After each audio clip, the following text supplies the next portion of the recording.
Red line ng maituturing at malapit sa aksyon ng gera kung masasawi ang isang Pilipino dahil sa anumang insidente o aksyon ng China Coast Guard sa West Philippine Sea at nangangailangan ito ng karampatang aksyon. Ito ang tugon ni Pangulong Ferdinand Marcos Jr. nang tanungin hinggil sa issue. Ginawa nito ang pahayag matapos magbigay ng keynote address sa pagbubukas ng 21st International Institute for Strategic Studies o IISS Shangri-La Dialogue sa Singapore, Biyernes ng gabi, May 31. Naniniwala rin itong susuportahan ng treaty partners ang Pilipinas sa ganitong sitwasyon. Kamakailan tumindi ang tensyon sa West Philippine Sea dahil sa mga agresibong aksyon ng China.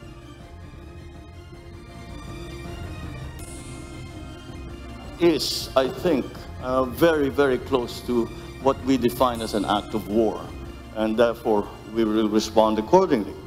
And our treaty partners, I believe, also hold that same standard for when the actions, with the joint action, will be undertaken in support of any such incident in the Philippines. Sa kanyang talumpati, giniit din ni PBBM na gagawin ng Pilipinas ang lahat upang protektahan ang soberanya ng bansa.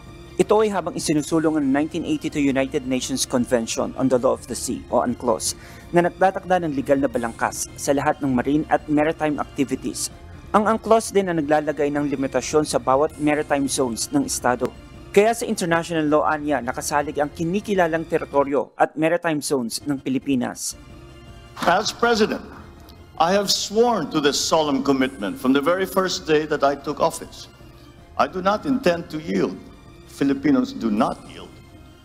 Ladies and gentlemen, we are not only unyielding in protecting our patrimony, our rights, and our dignity as a proud and as a free country. Kasabay naman ito ang commitment ng Pilipinas sa pagpapanatili ng kapayapaan at pagtugon sa mga isyu sa pamamagitan ng dialogo at diplomasya. But despite all this, the Philippines remains committed to the cause of peace upon which our constitutional order is premised. We are committed to addressing and managing difficult issues through dialogue and through diplomacy.